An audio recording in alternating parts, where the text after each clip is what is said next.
Sono negativi i primi tamponi effettuati all'Annunziata di Cosenza. L'allarme è scattato dopo la vicenda del paziente risultato positivo al Covid rimasto in attesa al pronto soccorso per 2 giorni. Intanto sul territorio proseguono i controlli della task force dell'ASP, 2 nuovi positivi a Montaltuffugo.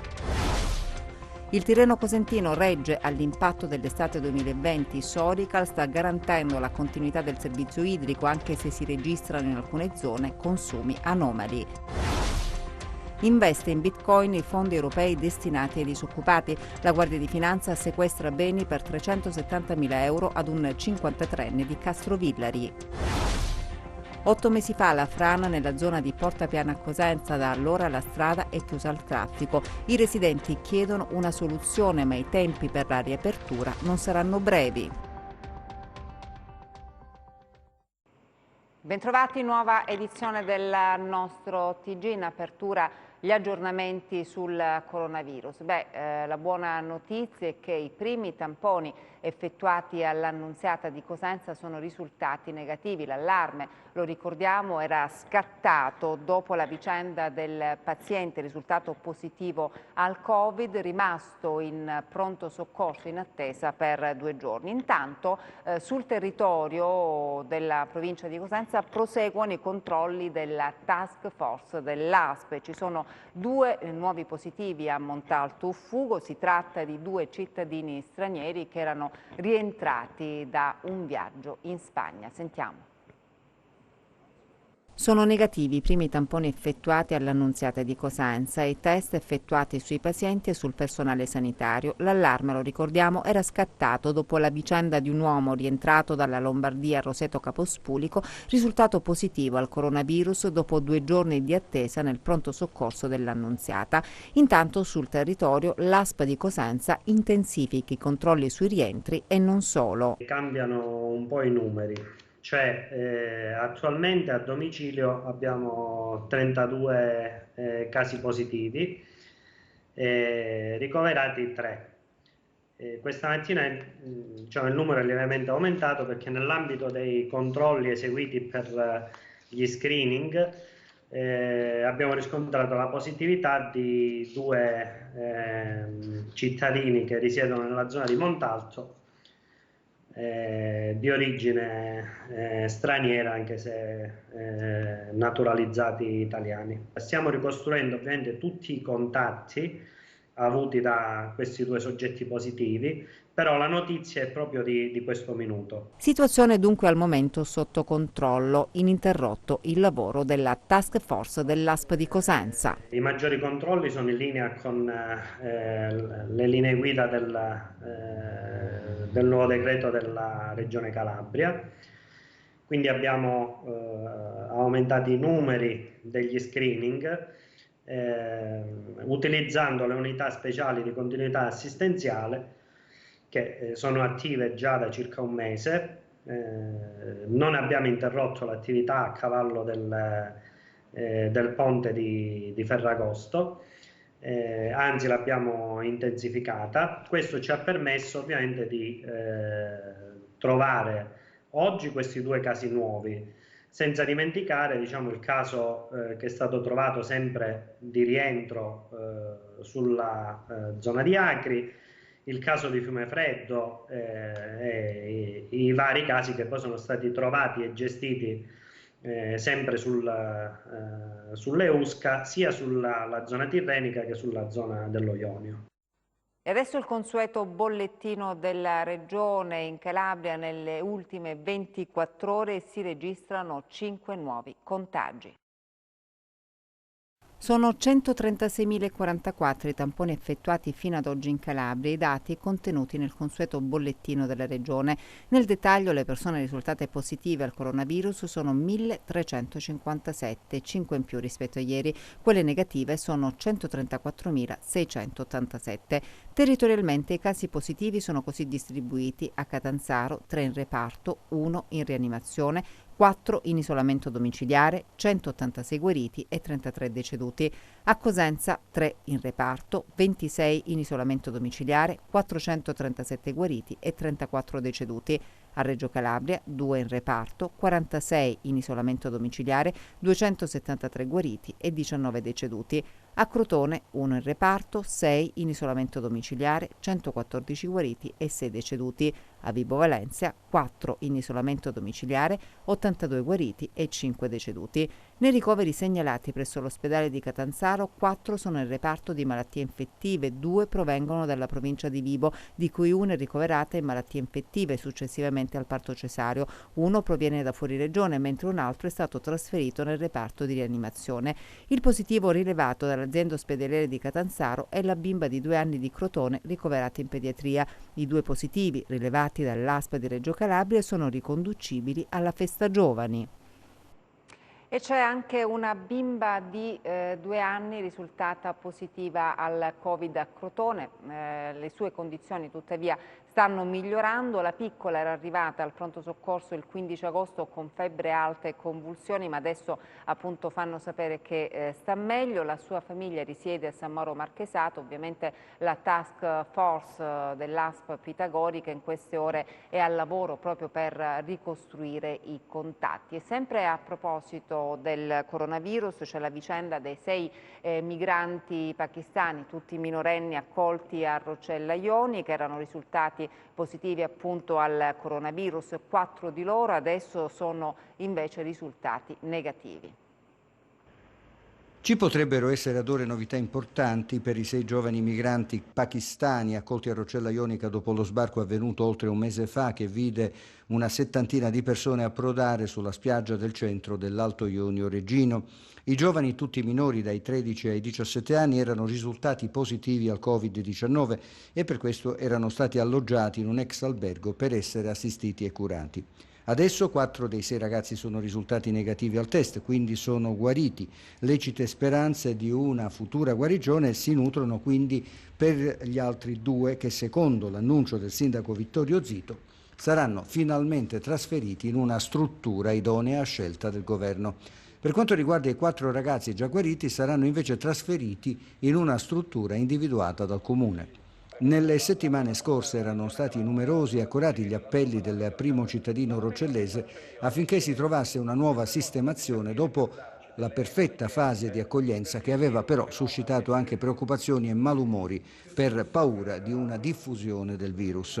Con capacità e anche un pizzico di fortuna, quella serve sempre, il rischio è stato scongiurato e la gestione dei ragazzi è proseguita tranquilla.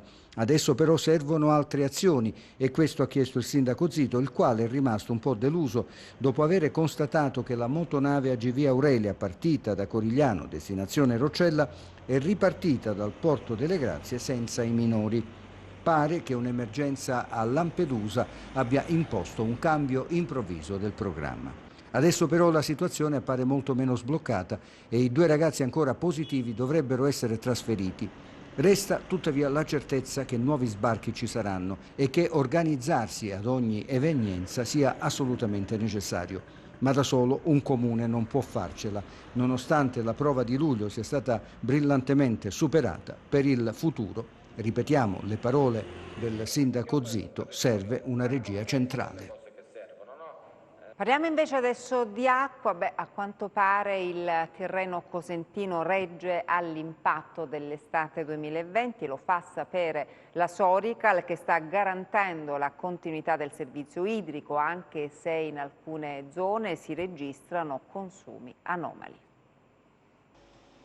Il Tirreno cosentino ha retto all'impatto dell'utenza per quanto concerne la disponibilità d'acqua. Lo comunica la Sorical, che sottolinea come si sia dovuta affrontare la grande presenza di residenti e vacanzieri, ma tutto è andato per il verso giusto, anche grazie ad un monitoraggio continuo e ad un'interlocuzione costante con gli uffici tecnici dei diversi comuni. L'ufficio di zona di Bonifati della Sorical ha messo in esercizio tutti gli impianti aggiuntivi disponibili per soddisfare la maggiore richiesta di acqua potabile. Si è registrata una forte presenza, soprattutto negli ultimi 10 giorni, che ha condizionato un po' il normale funzionamento di tutti i serbatoi di accumulo che stanno sul Tirreno cosentino, quindi da Campola San Giovanni a Tortora, e che tutti sono andati in sofferenza da questa richiesta enorme che c'è stata. Purtroppo proveniamo anche da un quinquennio dove le sorgenti non hanno avuto l'adeguata ripresa, perché purtroppo le condizioni atmosferiche, per come sappiamo, non consentono questa ripresa di queste nostre fonti di approvvigionamento. Però quello che avevamo da dare, come si suol dire, abbiamo dato tutto. In alcuni centri si sono registrati dei disservizi, ma questi, afferma la Sorical, sono dovuti alla gestione delle reti idriche comunali. La scelta di alcuni comuni della chiusura notturna dell'erogazione è quasi sempre dettata dall'eccessivo consumo che si registra, spesso causato dall'utilizzo improprio dell'acqua, e per questo servirebbe anche una sensibilizzazione dell'utenza. Tra le cause principali della mancanza d'acqua d'estate c'è quella del riempimento delle piscine, azione che porta allo svuotamento dei serbatoi locali. La principale causa dello svuotamento dei serbatoi sulla costa sono dovute al riempimento delle piscine. Di sicuro non sta scritto da nessuna parte che non si possono riempire le piscine con l'acqua potabile, anzi tutt'altro, però dovrebbe essere sensibilizzata la cittadinanza a concordare con l'ente territoriale il riempimento di tali piscine, perché spesso e volentieri abbiamo piscine che sono il doppio come capacità di accumulo dei nostri serbatoi. Quindi lei capisce bene che se mi riempie una piscina in una nottata significa che in una nottata il serbatoio non si riempie. Il giorno dopo si riparte con il serbatoio vuoto e quindi si crea un disservizio verso l'utenza finale. La cronaca adesso: investe in Bitcoin i fondi europei destinati ai disoccupati. La Guardia di Finanza ha sequestrato beni per 370.000 euro ad un 53enne di Castrovillari. Fondi europei destinati ai disoccupati fatti sparire e poi investiti in Bitcoin. Nei guai un 53enne di Castrovillari accusato di malversazione a danno dello Stato e autoriciclaggio. La Guardia di Finanza ha sequestrato beni mobili, immobili e criptovaluta per un valore di 370.000 euro. Il decreto di sequestro preventivo per equivalente è stato emesso dal GIP del Tribunale di Castrovillari su richiesta della Procura. In particolare, le indagini hanno consentito di raccogliere un grave quadro indiziario nei confronti dell'uomo che, secondo le accuse, avrebbe distratto per fini personali gran parte dei fondi europei concessi alla Regione Calabria e alla società cooperativa da lui rappresentata e gestita, impegnata nell'offerta di attività didattiche e formative a persone disoccupate e inoccupate della provincia di Cosenza.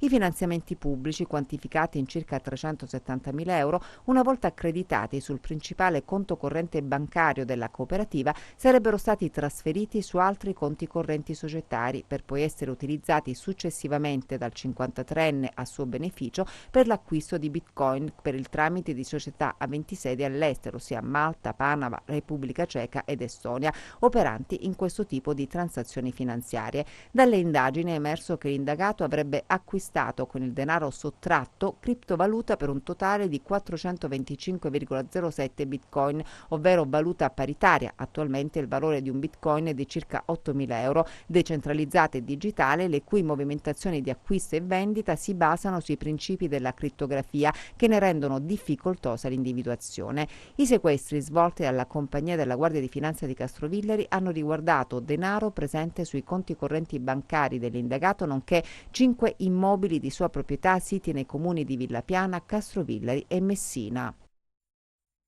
Una nuova piantagione di marijuana è stata scoperta nel Regino, questa volta a Gioiosa Ionica, e sono numerosi i sequestri effettuati nelle ultime settimane su tutto il territorio regionale. La notizia di oggi è che un'altra piantagione di marijuana è stata scoperta dai carabinieri a Gioiosa Ionica. 700 piante, alte quasi 1 metro e in perfetto stato. Il dato rappresenta un aggiornamento statistico e la conferma dello splendido lavoro svolto dall'Arma in questi mesi e anche da tutte le forze dell'ordine con il fine di contrastare e reprimere il fenomeno della coltivazione di canapa indiana. Un fenomeno che negli ultimi anni, complice anche una richiesta da parte di sempre più numerosi consumatori, ha trovato enormi spazi e possibilità di diffusione. L'impegno dei militari, delle compagnie, delle tenenze e delle stazioni di Reggio e provincia, ovviamente sotto il coordinamento del comando provinciale, ha prodotto risultati capillarmente importanti. L'analisi dei dati degli ultimi mesi arriva quindi come ulteriore conferma non solo dei successi ottenuti sul fronte repressivo, ma anche di un problema che ha gravi ripercussioni sociali. Nel solo periodo estivo sono state sequestrate, si pensi, e distrutte dai militari 14 piantagioni per circa 12.000 piantine. Numeri enormi se rapportati poi ad un periodo di tempo considerato molto ristretto. Il dato infatti si riferisce a poco più di 2 mesi, come detto. Le ricerche delle coltivazioni sono state e continuano ad essere serrate, circostanza che spinge coloro che gestiscono il business ad escogitare nuove strategie e a utilizzare luoghi considerati inaccessibili. Tuttavia i carabinieri li individuano ugualmente. La marijuana da tempo è tornata ad essere un'attività criminale importante. I coltivatori, spesso legati all''ndrangheta o comunque autorizzati da Imam Santissima, hanno dato vigore ad un mercato che promette impressionanti guadagni. Il cuore dell'affare è certamente la vendita al dettaglio, ma anche quella di grosse partite può diventare fonte di somme pazzesche. Basti pensare che le 12.000 piantine di cui abbiamo detto e le 14 piantagioni che abbiamo citato nel corso del servizio avrebbero fruttato 6 milioni di euro e il dato è ovviamente parziale. Ad Aprigliano, nel Cosentino, un uomo già noto alle forze dell'ordine ha danneggiato 5 auto in sosta. L'uomo ha detto ai carabinieri di aver agito sotto l'effetto della cocaina. Sotto l'effetto della cocaina ha danneggiato 5 auto parcheggiate. Ecco una delle vetture prese di mira. È accaduta ad Aprigliano, nel Cosentino. Protagonista un 34enne già noto alle forze dell'ordine, individuato e denunciato dai carabinieri. Uno dei proprietari delle auto danneggiate ha denunciato il fatto ai militari, che hanno subito avviato le indagini. Hanno effettuato un sopralluogo notando macchie di sangue su diversi frammenti di vetro. Con l'ausilio di militari specializzati del nucleo operativo della compagnia carabinieri di Rogliano, le tracce ematiche sono state adeguatamente repertate per essere poi confrontate con i campioni inseriti nella banca dati del DNA. Anche l'acquisizione di alcune riprese di sistemi di videosorveglianza acquisiti nelle aree limitrofe ha consentito di restringere notevolmente il campo di ricerca, ed è stato così che il 34enne, sentitosi evidentemente ormai braccato dai carabinieri, ha deciso di presentarsi presso la caserma per costituirsi e assumersi la piena responsabilità delle proprie azioni. In particolare il 34enne, che presenta una vistosa ferita ad un braccio, ha riferito ai militari di aver mandato in frantumi i vetri di quelle autovetture non perché mosso da risentimento personale verso i rispettivi proprietari, bensì di averle scelte in maniera del tutto casuale e di aver compiuto il danneggiamento sotto gli effetti della cocaina. Sottopostosi volontariamente ad un campionamento biologico, dovrà adesso rispondere del reato di danneggiamento aggravato e pagare i danni ai proprietari degli autoveicoli presi di mira. 8 mesi fa la frana nella zona di Porta Piana a Cosenza. Da allora la strada è chiusa al traffico. I residenti chiedono soluzioni immediate, ma i tempi per la riapertura a quanto pare non saranno brevi. Sentiamo. La strada che porta al quartiere di Porta Piana nel centro storico di Cosenza è ancora chiusa al traffico da dicembre scorso a seguito di uno smottamento.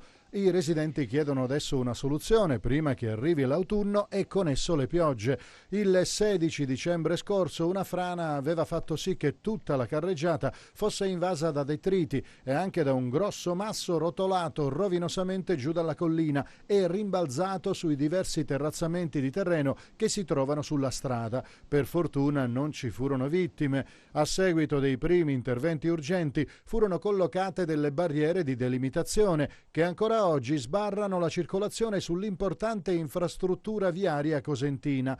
La chiusura della strada crea non poche difficoltà ai residenti che chiedono l'avvio immediato dei lavori per ripristinare la viabilità.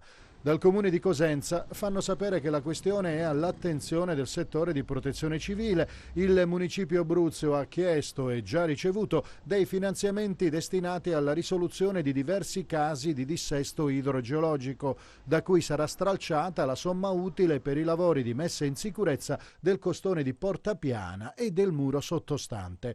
La cifra stimata per i lavori si aggirerebbe tra i 300 e i 400 mila euro. Non sono ancora certi i tempi di realizzazione, ma certamente passerà ancora qualche mese prima di arrivare alla riapertura della strada. Ci spostiamo adesso ad Acquaformosa, dove è stata presentata ufficialmente questa mattina l'edizione 2020 del Festival delle Migrazioni. Dal 20 al 24 agosto Acquaformosa ospiterà la 9ª edizione del Festival delle Migrazioni. dopo un anno che è stato per alcuni versi anche terribile dal punto di vista della gestione dell'accoglienza, non potevamo non raccontare quello che è successo in questo periodo, anche perché la pandemia ha dimostrato di come il sistema nostro, il sistema degli SPRAR, il sistema pubblico dell'accoglienza ha retto di fronte a questa tragedia mondiale. Proprio in questi giorni c'è questo dibattito sulla pandemia, sugli immigrati e il decreto sicurezza anche in questo ha fallito e noi lo racconteremo in queste giornate. Ha fallito perché ammassare persone in luoghi come le caserme o le navi non è servito a nulla, ha fatto in modo che il contagio proliferasse, mentre negli SPRAR, dove le persone hanno la dignità del vivere, vivono in civili abitazioni, separati dagli altri, tutto questo non è avvenuto. Questo è quello che noi diremo nel festival e chiederemo che questi decreti di sicurezza vengano modificati riportando il sistema a un sistema pubblico che è un controllo non solo morale ed etico ma anche finanziario. Il tema di quest'anno, l'umanità non ha confini, vuole sottolineare con forza il valore della dignità, dell'accoglienza e dell'attenzione nei confronti dell'altro, indipendentemente dalla razza e dal colore della pelle. Il tema l'umanità non ha confini parte proprio da questo concetto che chiaramente, come dire, si rappresenta non soltanto ad Acquaformosa ma in tantissime altre realtà internazionali che saranno presenti durante i 4 giorni. Importante l'incontro con l'esperienza di Cuneo in Piemonte, dove avremo questo incontro con il Festival Frontier nel Parco del Monviso, quindi si creerà anche questo rapporto tra il Parco del Monviso e il Parco del Pollino. Durante le 4 giornate un ricco calendario offrirà momenti di riflessione, di musica, presentazioni di libri e tanto altro, tra cui la 4ª edizione del premio Acquaformosa che accoglie, prevista per la serata di venerdì 21 agosto, e l'Acoustic Live di Roberto Vecchioni, in calendario per domenica 23 agosto alle ore 21. Da precisare infine che tutto il festival sarà in assoluta sicurezza e che saranno attive tutte le misure di prevenzione anti-Covid-19. Ed è tutto, grazie come sempre per l'attenzione, buon proseguimento.